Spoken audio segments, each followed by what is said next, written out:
Imagine if you could generate hundreds of leads in just 5 days, all while creating a buzz around your business. What if I tell you that an online challenge is the fastest way for you to do it?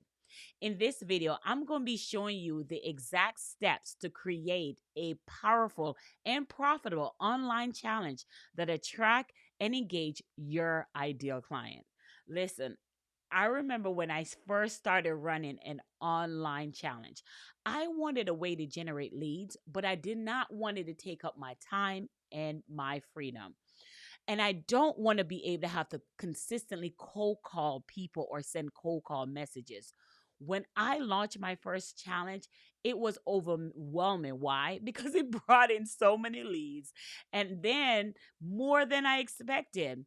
And not only that, but it built a strong community of engaging and motivating clients who were excited to work with me. Baby, that's the key right there.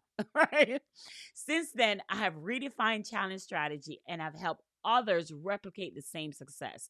So today, I'm going to be showing my 4-step process in using challenge-based marketing to grow your business. You ready? Let's switch screen and dive right in. Real quick, right before we dive in, it's important for you to understand, for my people who may have never did a challenge before, what am I talking about? Let me go ahead for our newbies here. If you're new to our space, hey, it's your girl Sherry Summer Bell. Listen, I help women who are in insurance, finance, or service-based business to grow their business using challenge-based marketing. That's the only strategy I use, teaching people how to sell one to many.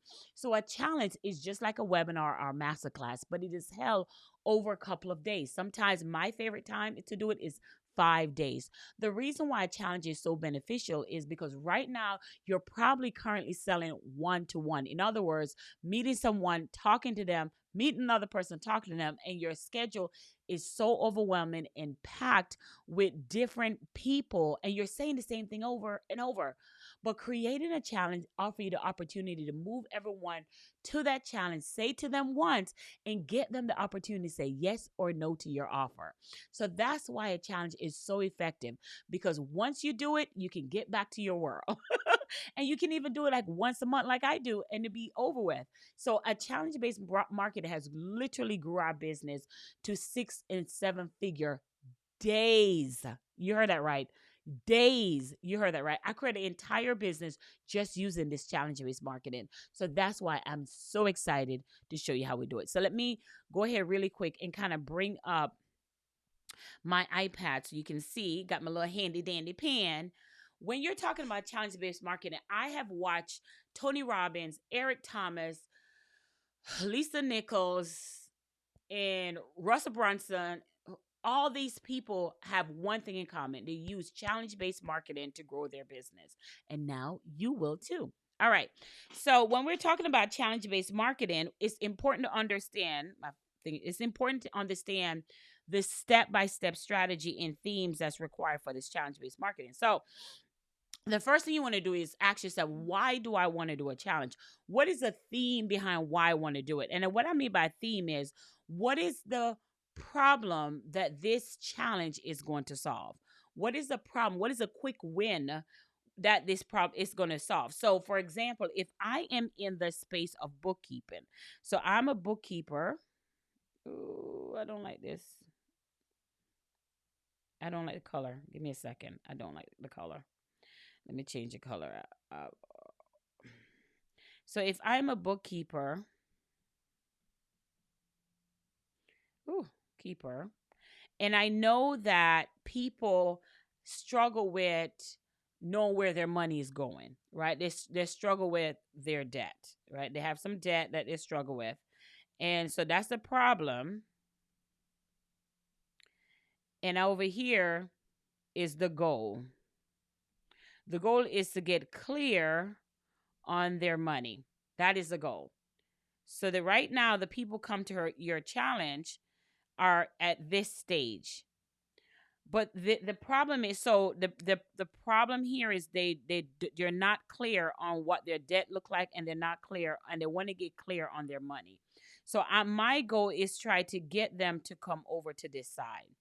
So when I host a challenge, because when you're teaching people to solve a problem, it's not a one size fit all, and it's not just one step. There's usually different steps. So the first thing you have to do is, number one, as we said, number one, you have to get super clear on what is the theme. So step one is the theme, and in the theme you have a problem and you also have a goal. So what is the problem? What is the goal? Right now, when your people come in, they're coming in to figure out what is the problem that they have. Like for my insurance agents, sometimes is they don't want to outlive their money, right? They're afraid of outliving their money. That's the problem. That is the problem. And the goal is, how can they make sure they have enough money when they retire and for the rest of their life? You see how I did that? So whether you're bookkeeping or insurance, the process is the same. So the first one is the theme. That's the first step. And then the second step is, now that I have my theme is, I'm showing them how to get clear on their money. That's the goal, right? Because I already identified the problem that I'm going to solve on the challenge. The second thing is, I'm not going to map out the 5-day challenge. So this part I'm mapping out is going to be super easy, because in order for me to go from the problem to the goal, there are steps that I have to take to go there, right? So right now I'm currently here, and there's a step one, I need to do this. Step two, I need to do this. Step three, I need to do this. And step four, I need to do this. So I am currently in the problem, and I'm trying to get over here to the goal. And there's steps that I need to take to do that. And in order for me to take these steps are awesome, because these steps will serve as your teaching point for your challenge. So step one, you will teach this on, let's say, Monday. Step two, you will teach this on Tuesday. Step three, you teach this on Wednesday. Step four, you teach this on Friday. I'm sorry, on Thursday, right? And and Friday could be like your Q&A, right? Or maybe you have more steps. Maybe it's a 5 steps. Maybe you need another steps. So step one is being able to identify the theme. Step two in the process is mapping out. What we just did is mapping out your 5-day challenge.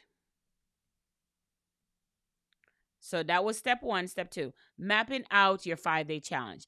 And we map it out by saying, okay, so if a person's a bookkeeper and their client is in debt because they don't know where the money is going, so step one, they may need to do some type of budgeting. So step one would be a budget.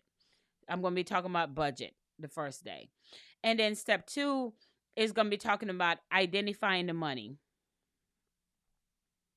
The money.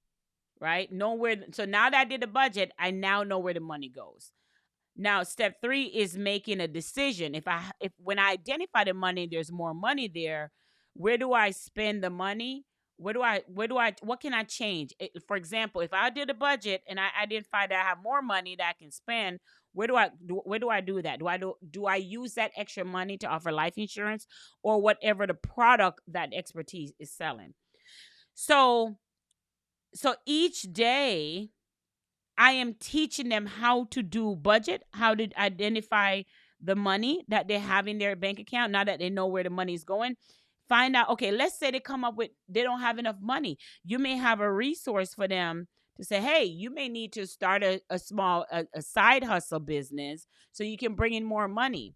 But the point here is this, is each day is a different subject matter on the goal of what they're trying to accomplish. Each day you're creating a different subject on the goal. You're not doing apples to oranges. You're staying in the same theme to help them. Right? So step one, again, is identifying a theme. Step two is mapping out your 5-day. And then step three is creating that, what I call that engagement. Step three is creating that engagement. And in doing so, in creating this engagement in step three, what we're doing here now is engaging content. Now, in engaging content, I want you to understand that inside of these same mapping out the 5 days and inside of these subtitles of what you're teaching, these engaging content you can give them homework based on these engaging content. So the homework could be take a look at your budget. On this day, the homework could be take a look at your budget. These are all homework in blue. Step 2 is like sitting down with your spouse and having a conversation, whatever it may look like. But the idea here is having engaging content. Engaging content could be also feedback. What is your feedback from what you've learned each day of the challenge? So you're getting engaging content. Why are these steps important? It is so important because you're getting feedback um on number one, it makes you a better presenter. That's number one. It makes you an amazing presenter. And number two, you're getting feedback on how to improve your teaching techniques, but also getting feedback about where they're lost, where they need help with, right? And again, can I say it builds a community of you build your tribe as you do this because they're coming to learn from you. So I'm using the bookkeeper as an example, but the main thing is the homework. They're going to do their homework. You're going to get their feedback. And you're also going to reward them. The reward could be, I love to do gift cards, but a reward could be a 30-minute call with you to get out of the debt that they say that they're in. So it's important to have that engaging content. And so that was step 3. And then we're going to go to step 4. And step 4 is your call to action. The purpose of them coming on a challenge is to kind of get an understanding that you know what you're talking about as whatever your expertise is in, and they can build that like, know, and trust process. So having that call to action, which is your next step, that's the main reason and the main purpose of you having a challenge in the first place. So now you're going to do what we call a call to action, and your call to action could be an application to move forward with you. A call to action could be another call. You may need to book another call with you. But the beauty about booking this call is because over the course of these days, they have spent the time with you here. They have spent over the course of those days of them spending time with you. They are not booking a call as a newbie. They already got the information. So the next step is, how do we move forward? Right? It's a warm audience. It's not salesy because they already spent 5 days with you. And then the application process, book a call with you. And another call to action could be just to learn more about your services or whatever you offer. Or it could be and in that case, your next call to action could just be, here's a sales page. Click it and buy. based on what you're in. But the idea again is, but you have to know the steps. If you want to see these steps broken down, I have literally a course that I go dive deeper in this, because I know this is just a quick video. I have a course that I dive deeper in this. It's the CPR Challenge System course. And in that CPR Challenge System course, I go even deeper into each steps so you yourself can start using this challenge. Now, I also get when people say, Cheryl, what's the difference between doing this a challenge and doing a webinar? Well, a webinar or masterclass is usually like a 1-day thing, and you don't get a chance in 1 hour to really feel out your target market to see what they truly need help with. But doing a challenge like this over the 5 days, this could be all the strategy that you use, all the business model that you use, and nothing else.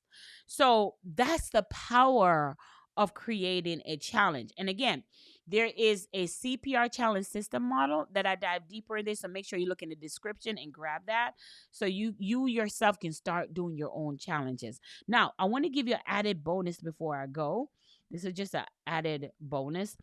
The beauty about creating a challenge is when you are creating this challenge and you're marketing people to come to your challenge, that right there, it builds your email list. Oh my gosh, it's so good.